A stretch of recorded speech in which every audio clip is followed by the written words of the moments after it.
different passwords for different accounts. So regarding a password manager, why get one of these things, right? Because we've got too many and you want something to manage it for you. Increasingly, browsers like Google Chrome or Apple Safari, which likely everyone in the room is using one of those two, but maybe use something else, they'll often have a built-in rudimentary password manager. That's certainly better than nothing, and I would recommend definitely use that if you're not using something. But here's where I would say, just as a friend, that's not what the browser is built to do, and it makes a lot more sense to use something that is much more secure and that is focused on password management and in checking to make sure that your accounts online have not been hacked. Many password managers will even tell you if your email address is involved in a data breach. They offer a number of other features, but it's better than nothing. So if you're not using anything, at least use that going forward. And so, as I just said, password managers really have the singular goal of managing passwords. They will work across devices. So right now I'm doing this through a machine, right through my big boy computer. I've got a laptop. I might have my smartphone, and it's shared throughout all of my devices, right? No matter where I'm logging in from, I've got my password manager, and it's able to help me log into my accounts. Yeah. James, quick question. Can you mention some, password managers that we can download if we're thinking of getting password managers? Because personally, I just started using password managers like early this year. I was like, okay, I can't save my passwords on the browser anymore. And it took me a while to find one, Norton Password Manager, and it's free, but I don't know if, James, you have any other recommendation. Well, that's a great question. I almost feel like you teed me up for the next slide. So just looking at Wired and CNET and Tech Radar, if you're not familiar with these publications, they're just technology publications, consumer electronics, anything in the tech space, right? These companies, publications, this is what they cover. So I recently went through and kind of what were the best password managers for each of these different publications, and this is where three of the three I'm just going to briefly talk about. But there are many password managers out there. But I just want you to see that Bitwarden, 1Password, and Dashlane are kind of the creme de la creme. But there are others out there that I'm sure do a great job. But you're not going to go wrong picking one of these: Bitwarden, 1Password, or Dashlane. And just to give you some perspective on cost, as you hopefully get one of these if you don't have one already. 1Password, in full disclosure, that's the one that I use. I don't really remember why I picked it, probably 8 or 9 years ago, but I did. And so, you tend to stick with what you're using. So this is the one I know the most about because it's what I use. But you're looking at $3 a month for one person, for just me. But for a couple bucks more, you can cover a family up to 5, where everyone in your family gets access to a password manager. Bitwarden has a free version, and then for less than $1, but it's $10 billed annually. You get a few more features. One is an authenticator. I'm not going to get into authenticators on this presentation, but you may already be using an authenticator yourself or forced to use one. Think even Google now, right? If you're logging into a different device with a Google or YouTube account, it often wants you to open up YouTube on your phone and confirm that you're logging into your Gmail or your YouTube on a new device for the first time, or sometimes and at any time. And that's actually an authentication within Google, where they're just doing it that way. But an authenticator, a general authenticator, is so that any application can send it to whatever authenticator you want to use. Sort of like I would say almost like a sidebar of multi-factor authentication. The only reason I'm mentioning it is that Bitwarden includes one in their $1, or $10 a year plan. And then they've got a family plan as well. So it looks like $40 for up to 6 users. The question, James, yeah, go ahead. I have a bad experience with the Google Authenticator. I had it and I put it on the phone, and I went to buy a new phone, and I didn't know that Google Authenticator made you put in a code to your new Google Authenticator app on your other phone so it could get all your codes. And so I didn't know that. And so I went and put everything on my new phone, and then I wiped all the data off my old phone. And I lost access to a multiple accounts because I couldn't do the two-factor authentication anymore. And said, sorry. Yeah, But that's just falling on my part. fair enough. And look, Google's obviously, or Alphabet, YouTube, the whole thing.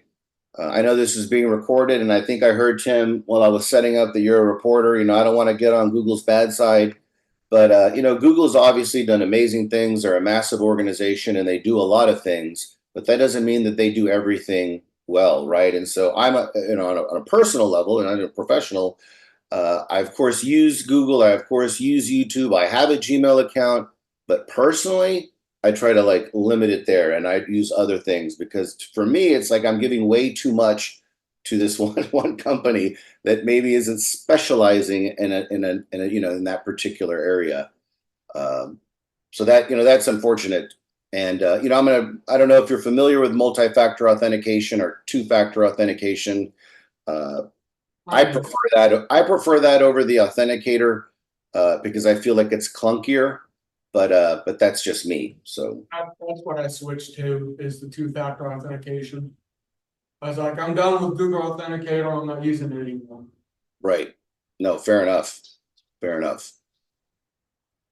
So, really what I was showing here, I'm not trying to sell anything. I'm not making any money off this. It's just to give you an idea. And again, there's other password managers out there. These were just the three that are certainly highly ranked and rated.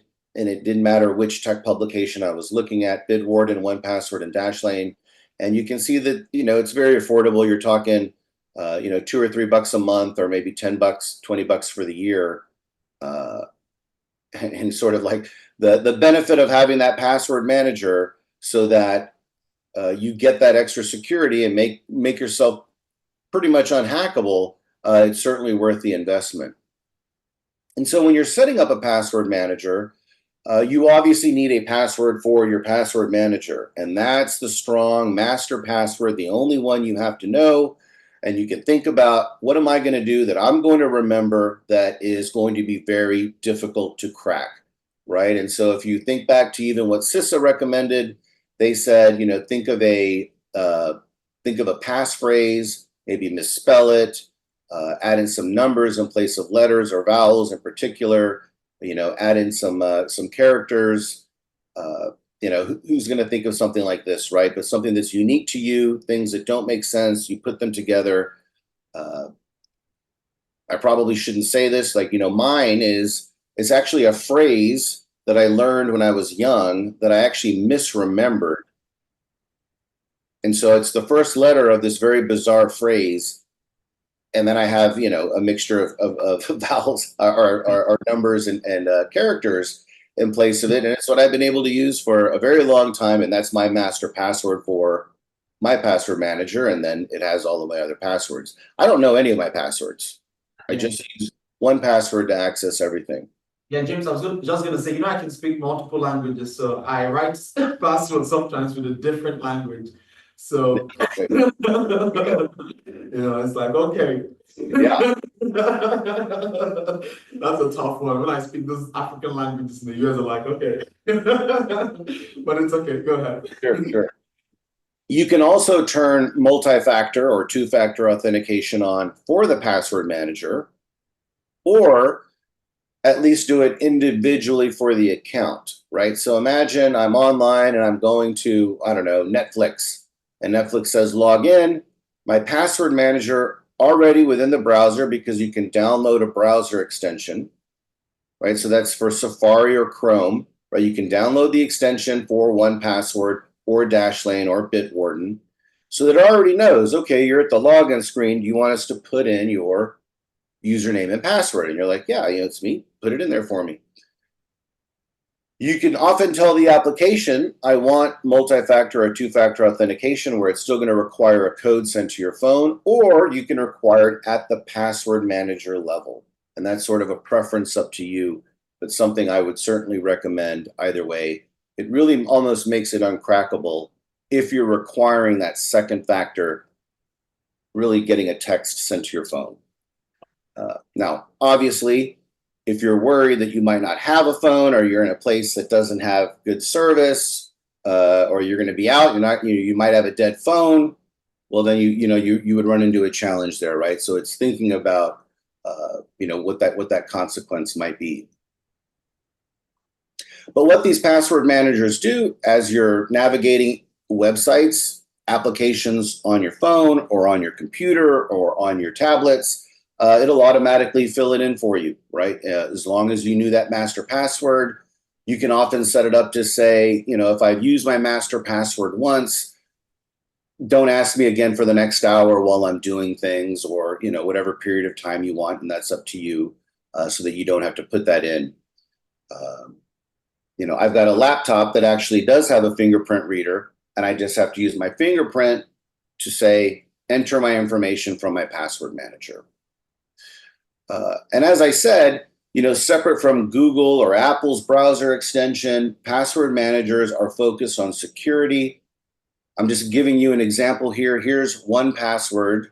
When you log in, if you wanted to log in, I don't really look at this that often, but just for example, it might say, of the websites or accounts that you have, there's been 2 compromised websites. There's been 2 data breaches.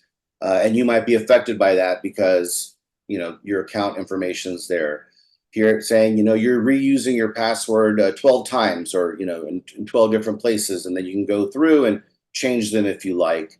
And then here it's even saying these are weak passwords, right? Not really meeting the standard of what you would want for a difficult or unhackable password. And so that's just useful. You don't have to do it all at once. You can do it over time, but it sort of stays up to date on that kind of information.